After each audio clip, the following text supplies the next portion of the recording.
coming up on Retiring Well with Michael Reese. Because at the end of the day, our job as fiduciaries and retirement planners is to help you understand, hey, you have a certain set of goals. This is what you want to accomplish. And over here you have a certain set of resources. This is what you have to work with to accomplish these goals. If you want the highest probability of success in having your resources make those goals happen, this is what you want, and this is what you got to work with. If you want the highest probability that that's all going to work out, make sure that you're positioned in a way where you may have some exposure to losses, but ones that you're comfortable with, ones that you can recover from. Retiring Well with Michael Reese, helping you make smart decisions with your money so you can live a better life. Today is the day you can take back control of your money. Retiring Well with Michael Reese, where we believe your best is yet to come.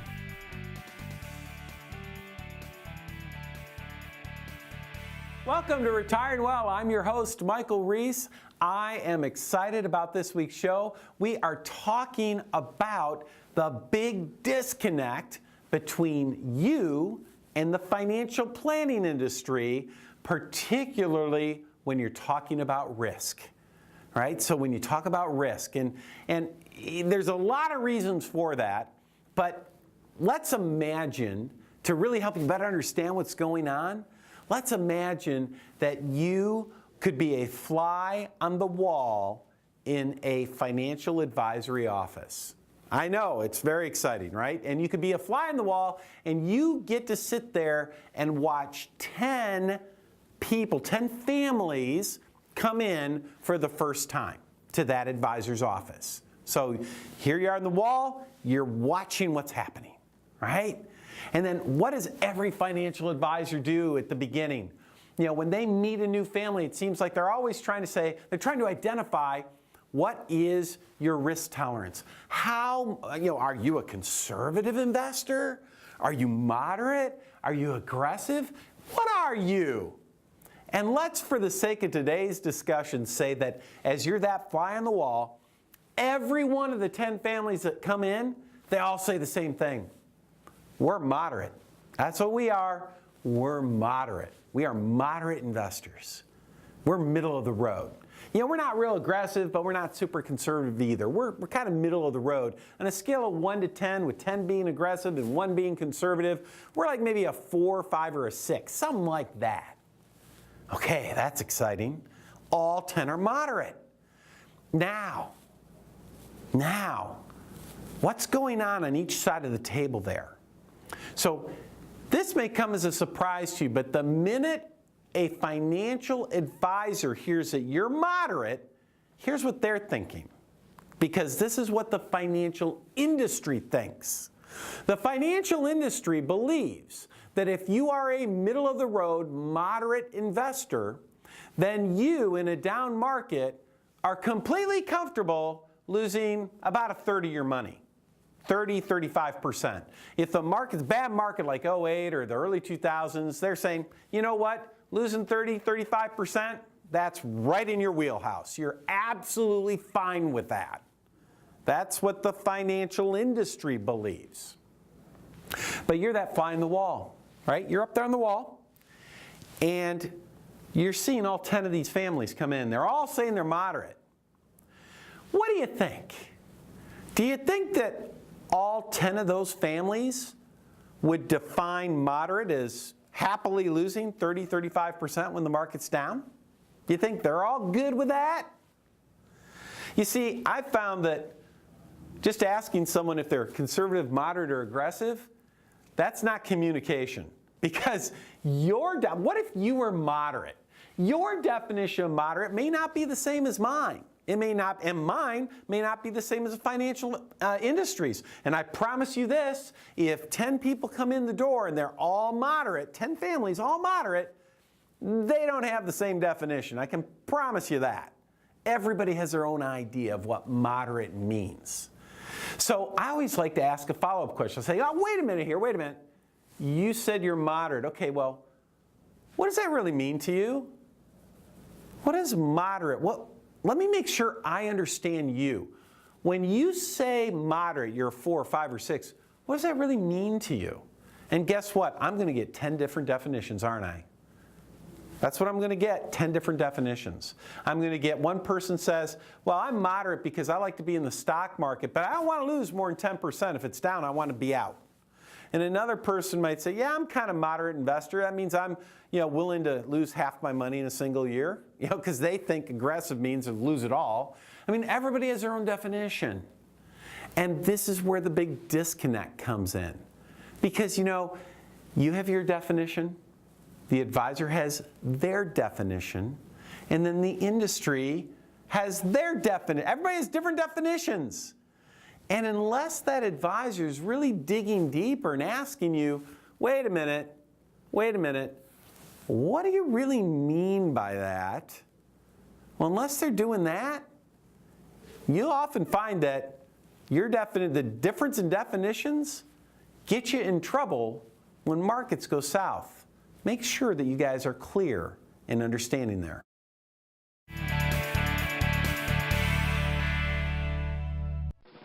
The new Trump tax code opens the window to potentially saving thousands on your IRA. Learn how to take advantage of the new law at a dinner evening with your Retiring Well TV hosts from Centennial Wealth Advisory. This is a no-cost, information-only, no-pressure event with a fine dining experience you won't soon forget. Important topics we'll discuss are 3 ways to use the new tax code to move money into tax-free accounts at reduced rates. Hidden tax-related pitfalls that most advisors are missing. The importance of managing risk and the effect of volatility on your retirement savings. The #1 mistake most Americans are making with their retirement accounts. Are you one of them? And much more. Dinner is on us, and there is absolutely no obligation. Call 888-608-5825 to register and choose the date and location that is most convenient for you. Tuesday, May 15th at the Otsego Club and Resort in Gaylord. Wednesday, May 16th, or Tuesday, May 22nd at Boone's Long Lake Inn in Traverse City. Presentations start at 6 p.m. and are free to attend with a complimentary gourmet dinner to follow, but seating is limited and fills quickly. Call 888-608-5825 to reserve your seats today. Don't miss this important presentation and learn how the new tax code opens the window to potentially saving thousands. Call 888-608-5825 today.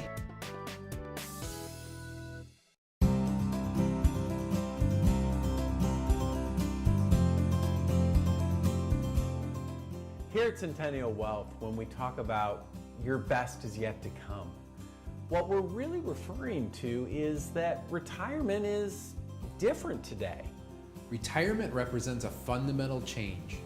Yet most people don't match that with the fundamental change in their investments. Too often we see couples and individuals sticking with the same strategy that got them to retirement and not adjusting to a plan that will get them through retirement. People who retire today are living 20, 30 years. And when you have that kind of time frame, you have the time to pursue the things that are meaningful to you, that are fulfilling to you. In looking at your retirement income, you're no longer drawing a paycheck from the company you work for. Instead, you have to be the provider of that income. You don't want to leave this to chance, so we help clients evaluate all of their options to help provide the best solution based on their needs.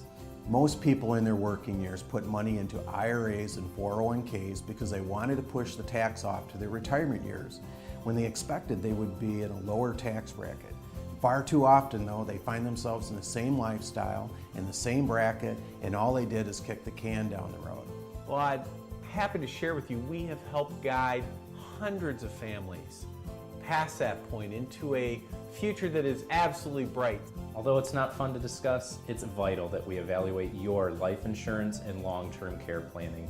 The insurance world changes regularly, and you need to know that we're keeping you abreast of today's ever-changing environment. The 3 biggest threats to our retirement savings is what we call the hit list. There's healthcare, inflation, and taxes. People can't afford to run out of money, so they have to plan for these things. If you make smart choices about your money, then you have nothing to worry about. No retirement plan is complete or properly constructed unless you have an estate plan in place. We'll regularly bring in an estate planning attorney to speak with our clients to ensure that their estate planning is structured properly. Today we see people with Social Security, no pension, and everything else in their retirement savings. The challenge is to turn that savings into retirement income that can last their lifetime, not subject to market fluctuations. We want you to be confident. We know you can be confident. We've done it before. We can do it for you.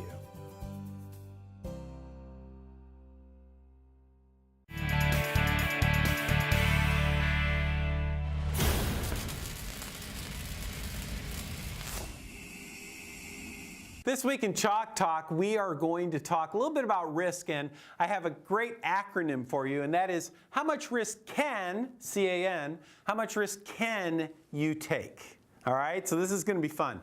So what does the first C stand for? This stands for capacity. Now, remember when you first met your financial advisor, or you first opened up an account on maybe Vanguard or Fidelity or something like that? What's one of the first things they want you to do? Well, they want you to fill out some kind of a, I'll just put it up here, some kind of a risk profile questionnaire, right? That's what they're trying to do. And they're trying to find out, well, what are you? Are you conservative? Are you moderate? Are you aggressive? You know, on a scale of 1 to 10, 1 is ultra conservative, 10 is ultra aggressive. Where are you? And they try to identify where you are. Now, why do they do that? Okay, there he is. I'm going to put this in this is a risk profile questionnaire is all about the old CYA. Cover your, a word I can't say on TV, but I think you know what I mean. Why do these institutions do a risk profile questionnaire? I'll tell you why. If you are a financial institution, like a big management firm, you make money, you make the most money when clients take risk. The more risk the clients take, the more money you make. So it is as the financial institution, it's in your best interest to get that client to take as much risk as possible. Okay, you with me? But if they take on too much risk and the market goes bad, the client loses a bunch of money, so what do? They're unhappy and they sue you. Well, as long as you've had them fill out a risk profile questionnaire, you have CYA'd. You've covered your behind. They can sue all they want, they're going to lose. And you, by the way, you, the investor, you're going to lose because you did a risk profile questionnaire and you told that firm, oh yeah, I'm willing to take this much risk, right? That's essentially what's going on. But here's the issue. The financial industry uses a risk profile questionnaire to identify your capacity. And so essentially what they're doing is this. When you talk to your financial advisor, you fill out this form. It says you can take this much risk. And okay, based on that much risk, here is a beautifully colored pie, right, of all these different colored slices. And this is how you should set up your portfolio. And as far as the financial industry is concerned, that is where the discussion on risk begins and ends. They are done. Their role is done. Their job is done. They're done talking about this stuff. Let's get that money invested in the beautiful pie chart, right? Now, as a fiduciary, which we are true fiduciaries, as a fiduciary for us, this is not where the discussion ends. This is where it begins. Because, yeah, that risk profile questionnaire, which we all have to ask some form of, that's going to tell us some information, but here's the deal. Just because your profile says you're moderate, hey, to the financial industry, that means one thing, but you might have a different idea of what that means. And so the A stands for attitude. What is your attitude about risk? What if you fill out a risk profile questionnaire? It says you're moderate, and they say, you can lose 35% of down market, no problem, and you're okay with that because you're moderate. But you sit there and you say, well, wait a minute. If I lose more than 15%, I'm going to be bugging out. I can't handle that. Which number is more important, this number or this number? The number the industry says you should think and the number you think you should think. Well, obviously, this number's the most important of the two. But again, as fiduciaries, it goes a lot deeper than that. And the N stands for need. And at the end of the day, this is all that matters. Because at the end of the day, our job as fiduciaries and retirement planners is to help you understand, hey, you have a certain set of goals. This is what you want to accomplish. And over here you have a certain set of resources. This is what you have to work with to accomplish these goals. Our job is to tell you, look, this is the amount of risk that you need to take so that these resources have the best chance of accomplishing those goals. And the good news is, normally, you need to take less risk than you think, not more. Again, this is why you should be talking to us. Come on in, it's free, no obligation, just call the number on the phone. Let's find out where you're at, let's find out where you need to be so that you can accomplish your goals for your retirement.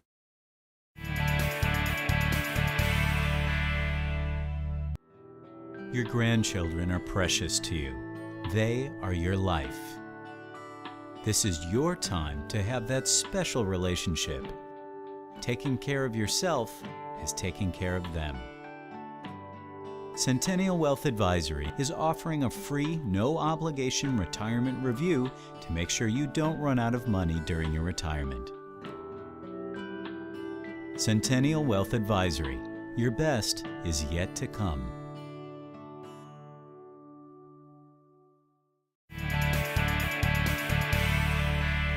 Welcome back. We are talking about risk and the big disconnect and all that stuff this week, but in this segment I want to dig a little deeper here.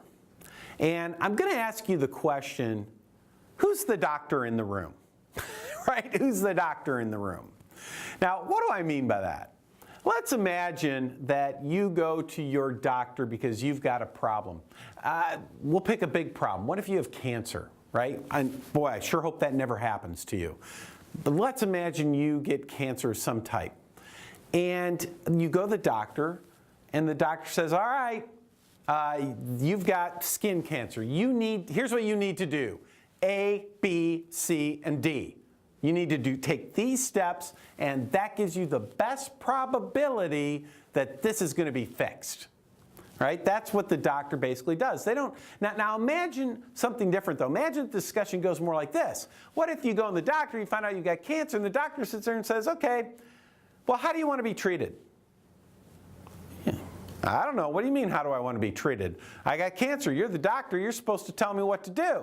But the doctor says, yeah, but I could do this, I could do that, but tell me, how do you really want to be treated? In other words, the doctor's like, here, you tell me how I should treat you. I'll tell you what, if I've got something important going on like cancer, I don't know about you, right? But if I've got cancer going on, I don't want no doctor just asking me my opinion about stuff. I want to have a doctor who knows how to fix it and says, look, bud, you got a problem. You need to do A, B, C, and D. We know that's what you need to do to give you the best chance of kicking cancer's butt. Right, of getting over this, of coming out the other side in good condition. That's what I want. I hope you'd want the same. Well, let's turn the tables a little bit here. What about your financial advisor? What about your financial advisor? You ever go into a financial advisor's office and you know how they ask you a risk profile questionnaire? What are they asking? They're saying, well, what is your risk tolerance? They're trying to identify what's your risk tolerance. How much risk are you willing to take with your money? You know what that is?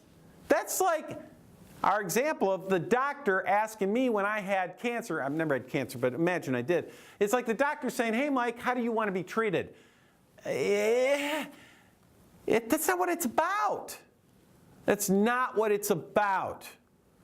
Because what should the financial advisor be doing? Because you know what we're talking about here? Folks, we are talking about your retirement security. We're talking about your money lasting for your lifetime. We're talking about these are your goals. Now, how do we make sure that we use your resources, financial resources, to make those goals happen? Right? That's what we're talking about here. This is not fun stuff necessarily. This is important stuff. This is all the money you've got for the rest of your life. This is important. And your financial advisor should not be sitting there saying, okay, hey, how do you want me to deal with this? No. Our job is to tell you, look, these are your goals. These are your resources. Now, if you want the highest chance of success, remember just like when I had our cancer example, I wanted the highest probability that I was going to come out the other side in good form. If you want the highest probability of success in having your resources, make those goals happen. This is what you want, and this is what you got to work with. If you want the highest probability that that's all going to work out, well, guess what? From my side of the table, I know how to make that happen. I know how to get you from A to B. And asking you about your risk tolerance is irrelevant. It doesn't matter what your risk tolerance is because you may need to take on more risk to make those goals happen. You might need to take on less risk. And by the way, it's about 95% of the time when we talk to people, they need to take on less risk. In other words, people are out there taking all this risk, and the bottom line is they don't have enough money to take on that risk. They need to tighten their ship up a bit to make sure that their goals happen. But here's my question. Does your financial advisor give you that kind of conviction? Do they know how to take care of your problems? Or are they asking your opinion on things? If you want one that knows, you might want to give us a call. Come visit with us. Let's make sure your retirement has the highest probability of everything working out.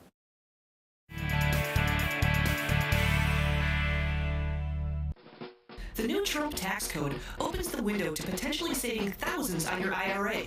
Learn how to take advantage of the new law at a dinner evening with your Retiring Well TV hosts from Centennial Wealth Advisory. This is a no-cost, information-only, no-pressure event with a fine dining experience you won't soon forget.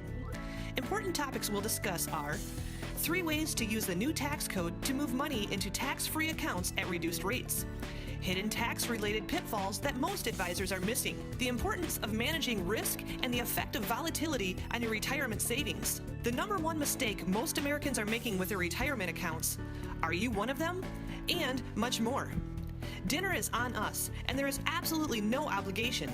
Call 888-608-5825 to register and choose the date and location that is most convenient for you.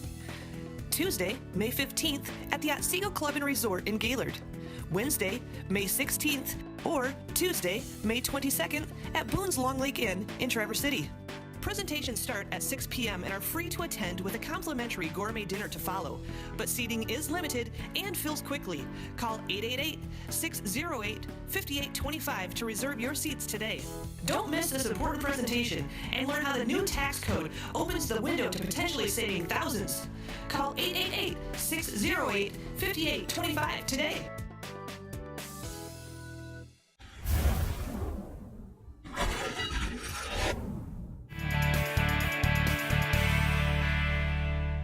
Welcome back to Retiring Well. I'm Art Canfield and here today with John Torbett, and hope you've enjoyed the show so far. And we've been spending a lot of time talking about risk and reward and how much risk can you take on. And we're going to spend a little bit of time here talking about how much risk can you take on.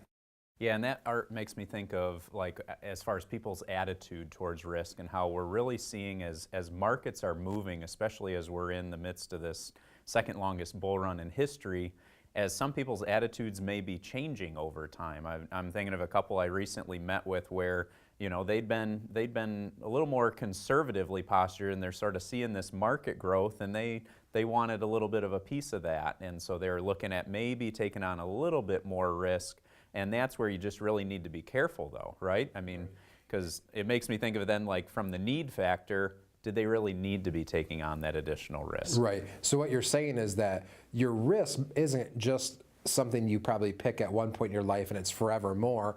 People can, it may be a point in time, you know, or something, different points that may change that. Oh yeah, it's constantly going to be moving, especially, I mean, as life changes. I mean, you're looking at, you're going from different phases even throughout your retirement years where, you know, the early years you may be spending a lot more of your retirement savings, and then as time progresses, you may catch yourself seeing that savings account build up a little bit more, and so then it comes back to sort of what the purpose of that money really would be. Sure. One thing that always amazes me when it comes to risk, and we talk a lot about that with people, because what are you willing to lose? And nobody wants to lose anything, right? But most people understand you're going to have some loss. But how people may say a certain number, let's just say that's a max 10%, let's say, but how they have no idea how their portfolio matches up to that.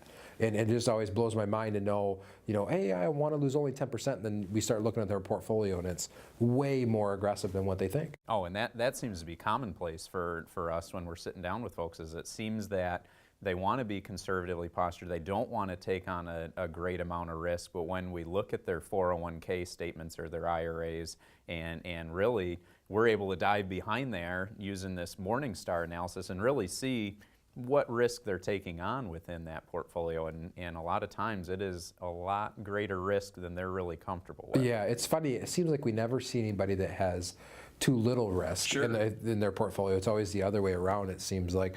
And that's where people, I think, really get blindsided when something negative happens, right? I mean, that's the stories that we hear all the time about, I was getting ready to retire and then I had this big loss or something like that, right? Yeah, and that's in retirement, that's the last time you want to be dealing with trying to recover from a major market loss. And so you want to make sure that you're positioned in a way where you may have some exposure to losses, but ones that you're comfortable with, ones that you can recover from, that you still have sufficient savings set aside to continue that income stream that you need to live on, because that's ultimately what's most important. Right. I want to go back to something that you had said earlier. We kind of talked about how much risk can you take on. Yeah. So the C in can is capacity, A is attitude, N is need. Let's talk about need for a second, because in retirement planning, a lot of it is, the old days it was pension, Social Security was made take care of everything, right? Sure. Well, now we have this portfolio and people need to take income because that's their lifestyle, right? So we'll talk a little bit about need and what you see with people and how that can affect things. Well, yeah, it really does come down to income. I mean, that's the question that we get all the time is, do I have enough saved for retirement? And everybody thinks it's some magic number, but really it comes back to your lifestyle.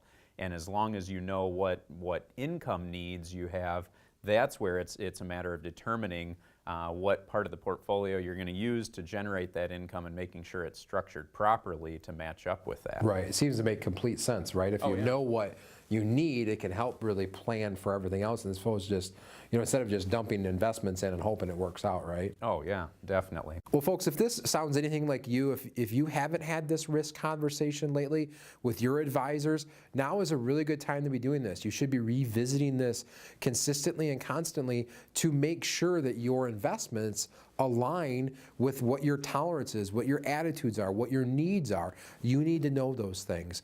We'd love to sit down and talk with you. Call the number on the screen. And thank you so much for tuning in and watching us this week.